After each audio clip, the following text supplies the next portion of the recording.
Hello అండి, నమస్తే అందరికీ. Welcome to my channel Suma multi vlogs. ఈరోజు వీడియో ఏంటంటే మార్నింగ్ లేచి వంట చేసే వరకు వీడియోలో చూపించాను. నా డే ఎలా స్టార్ట్ అయ్యిందో చూడండి.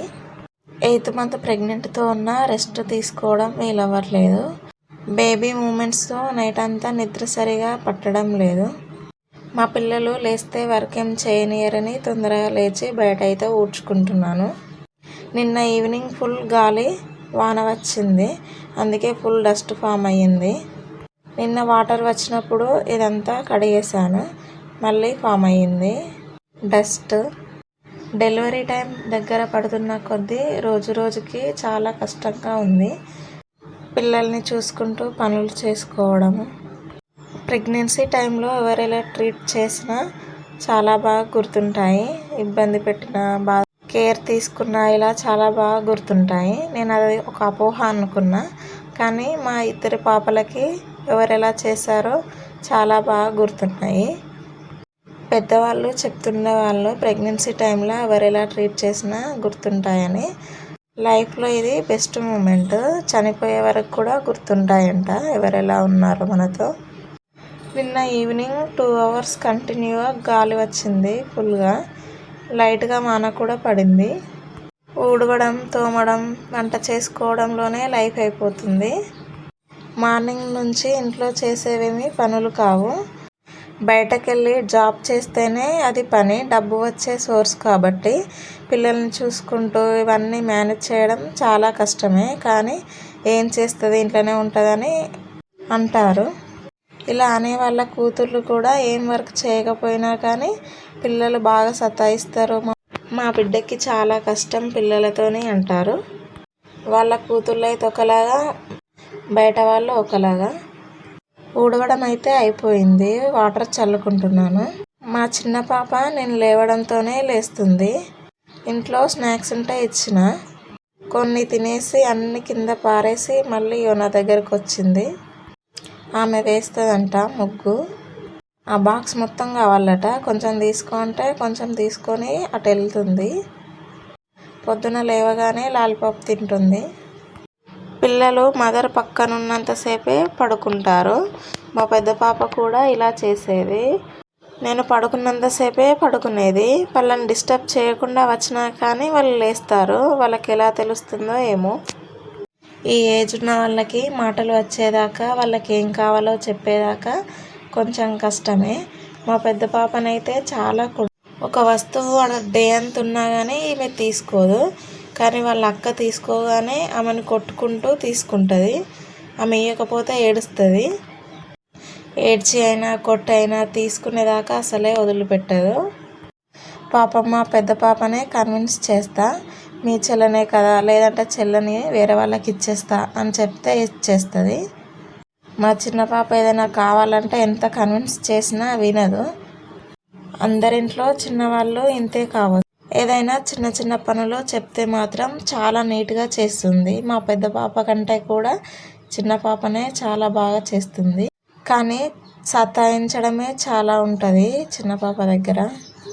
నా వీడియోస్ నచ్చితే ప్లీజ్ సబ్స్క్రైబ్ చేసుకోండి, సపోర్ట్ చేయండి. సపోర్ట్ చేస్తున్న వాళ్ళందరికీ చాలా థ్యాంక్స్.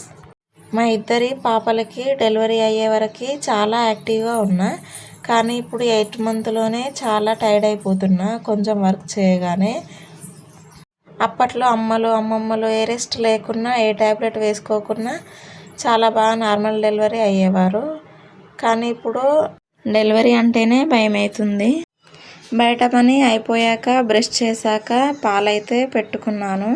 మా చిన్న పాప ఒకరోజు లేటు లేసిందని పాలు పోయలేను. ఆ రోజు నుంచి పాలు తాగడమే ఆపేసింది. చిన్నపిల్లలు చాలా త్వరగా నేర్చుకుంటారు ఏదైనా. వాళ్ళ మైండ్ చాలా షార్ప్గా ఉంటుంది.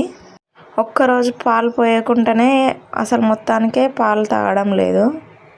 కొంచెం వర్క్ చేయగానే అలసిపోతున్నా అని చెప్తే మేడం ప్రోటీన్ పౌడర్ సజెస్ట్ చేసింది. నైట్ సరిగా రైస్ తినలేము, రైస్ అంతా మిగిలిపోయింది. రైస్తో లెమన్ రైస్ చేద్దామని ప్రిపేర్ చేస్తున్నా. అంత రైస్ పాడేయాలనిపించేది. ముందుగా 2 నిమ్మకాయలు అయితే పిండుకుంటున్నాను. రైస్ మంచిగా విడివిడిగా చేసుకొని జ్యూస్ని పిండుకున్నాక సీడ్స్ని తీసేసాను. ఇలా మంచిగా రైస్ని విడివిడిగా చేసుకున్నాను. మా పిల్లలకి చాలా ఇష్టం లెమన్ రైస్ అంటే. ఇందులోనే సాల్ట్ కూడా వేసుకొని రైస్ని విడివిడిగా చేసుకున్నాను. పోపు ప్రిపరేషన్ కోసం ముందుగా స్టవ్ ఆన్ చేసి బాండి పెట్టుకొని పల్లీలు అయితే వేయించుకుంటున్నాను. మా ఆయన ఒక్కడే పల్లీలు తింటాడు, అందుకే లైట్గా వేస్తున్నా. నేను మా పిల్లలు తినరు. లో ఫ్లేమ్లో ఇలా గోల్డెన్ కలర్ వచ్చే వరకు వేయించుకున్నాను పల్లీలను. వేగాక అవి వేరే బౌల్లోకి వేసుకొని పోపు అయితే ప్రిపేర్ చేసుకుంటున్నాను. ముందుగా 1 టీ స్పూన్ జీలకర్ర, 1 టీ స్పూన్ ఆవాలు, 2 ఎండుమిర్చీలు, ఏవైనా పప్పులు ఉంటే పప్పులు కూడా వేసుకోవచ్చు. నా దగ్గర గుండు పప్పు మాత్రమే ఉంది. అవి కొంచెం వేగాక 2 టేబుల్ స్పూన్స్ ఆయిల్ వేసుకున్నాను. లెమన్ రైస్ చాలా మంచిది హెల్త్కి. ఈ సమ్మర్లో అయితే బాడీకి చాలా హెల్ప్ చేస్తుంది లెమన్. ఆయిల్ వేసుకున్నాక గోల్డెన్ కలర్ వచ్చే వరకు వేయించుకున్నాను. ఆయిల్లో మంచిగా వేగాక కొంచెం కరివేపాకు, 3-4 కట్ చేసిన పచ్చిమిర్చీలు, కొంచెం పసుపు వేసుకున్నాను. వీటిని ఆయిల్లో బాగా ఫ్రై చేసుకోవాలి. తర్వాత ముందుగా ప్రిపేర్ చేసుకొని పెట్టుకున్న రైస్లోకి మిక్స్ చేస్తే సరిపోతుంది. మీరు ఎలా చేస్తారో కామెంట్ చేయండి. లెమన్ రైస్ ప్రిపేర్ చేయడం అయిపోయాక మా పిల్లలకైతే వేసి ఇచ్చాను. నేను ఫ్రెష్ అప్ అయి వంట అయితే స్టార్ట్ చేశాను. పోపు మిక్స్ చేయడం అయిపోయాక ఫైనల్ లుక్ ఇలా వచ్చింది చూడండి. ఈరోజు ఆకుకూర పప్పు చేద్దాం అనుకుంటున్నాను. ముందుగా టమాటోస్ అయితే కట్ చేసుకున్నాను. ఒక ఆనియన్, 3 టమాటాలు కట్ చేసుకుంటున్నాను. ఆకుకూర ముందుగానే తెంపి నీట్గా అయితే కడిగి పెట్టుకున్నాను. ఆకుకూరలు వండుతా కానీ అది ఏం ఆకుకూరనో తెలియదు. మీకు తెలిస్తే కామెంట్ చేయండి ఏం ఆకుకూరనో. ఆనియన్స్, టమాటాలు కట్ చేయడం అయిపోయాక స్టవ్ అయితే ఆన్ చేసి బౌల్ పెట్టుకున్నాను. బౌల్ హీట్ అయ్యాక 2 టేబుల్ స్పూన్స్ ఆయిల్ వేసుకున్నాను. ఈ ప్రెగ్నెన్సీలో నాకు ఆవాలు, జీలకర్ర స్మెల్ పడట్లేదు. తింటే వామిటింగ్ అవుతుంది. అందుకే ఆవాలు, జీలకర్ర వేసుకోవట్లేదు. ఆయిల్ వేడయ్యాక ముందుగా కట్ చేసుకున్న ఆనియన్, కరివేపాకు వేసుకున్నాను. ఆనియన్ ఆయిల్లో బాగా ఫ్రై అయ్యేదాకా వేయించుకున్నాను. ఆనియన్ లైట్గా గోల్డెన్ కలర్ వచ్చాక కొంచెం 1 టీ స్పూన్ పసుపు యాడ్ చేసుకున్నాను. ఏ కర్రీ చేసినప్పుడైనా ఆనియన్స్ బాగా ఫ్రై చేసుకుంటాను.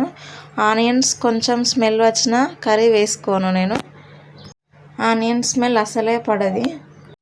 మ్యారేజ్ కాకముందు చికెన్, మటన్ అసలే తినకపోదును. మ్యారేజ్ అయ్యాకే అలవాటు చేసుకున్నా. అట్లీస్ట్ బాయిల్డ్ ఎగ్ కూడా తినకపోదును. మ్యారేజ్ అయ్యాకే అలవాటు చేసుకున్నాను. ఆనియన్స్ పచ్చివాసన పోయాక అల్లం వెల్లుల్లి పేస్ట్ కూడా యాడ్ చేసుకోవాలి. మా పిల్లలకి అన్నీ తినిపించాలనుకుంటా, కానీ మా పెద్ద పాప మాత్రం అసలు ఏం తినది. చిన్న పాప ఇప్పుడిప్పుడే తినడం స్టార్ట్ చేసింది కాబట్టి తను కూడా తింటుందో లేదో తెలియదు. ఇలా ఆయిల్ పైకి తేలేంత వరకు ఫ్రై చేసుకోవాలి ఆనియన్స్ని. ముందుగా కడిగి పెట్టుకున్న ఆకుకూరని వేసుకోవాలి. ఆయిల్లో 3-4 మినిట్స్ పాటు ఉడికించుకోవాలి. ఆయిల్లో బాగా మగ్గాక ముందుగా కడిగి పెట్టుకున్న పెసరపప్పుని యాడ్ చేస్తున్నాను. తినే ఫుడ్లో మాత్రం మా ఆయనకి నాకు చాలా డిఫరెన్స్ ఉంటుంది.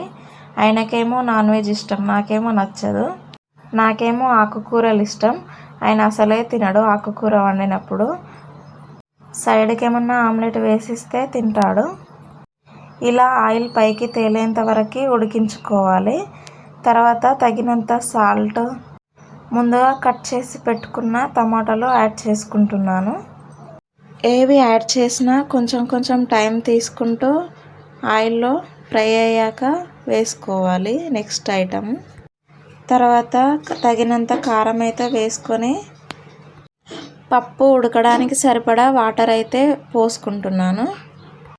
వాటర్ ఎవాపరేట్ అయ్యి ఈ కన్సిస్టెన్సీ వచ్చే వరకు ఉడికించుకున్నాను. పప్పు చాలా బాగా ఉడికింది. ఈ కన్సిస్టెన్సీ వచ్చాక స్టవ్ ఆఫ్ చేసుకున్నాను. రైస్ పెట్టుకొని మా పిల్లలకి తినిపించుకుంటూ నేను తిని టాబ్లెట్స్ అయితే వేసుకున్నాను. మా హస్బెండ్ అయితే ఇంకా మార్కెట్ నుండి రాలేడు. వచ్చాక రైస్ పెట్టి లంచ్ బాక్స్ అయితే ప్రిపేర్ చేశాను. మేము హోమ్మేడ్ రైస్ ప్రిపేర్ చేస్తాము అని చెప్పాను కదా, ఇలా ఫ్రిడ్జ్లో పెట్టుకుంటాము. ఎన్ని బాక్సులు ఖాళీ ప్లేస్ లేకుండా అన్నీ ప్యాక్ చేసుకుంటాము. వీడియో నచ్చితే లైక్ చేయండి, షేర్ చేయండి, సబ్స్క్రైబ్ చేయడం మర్చిపోకండి. Thank you for watching.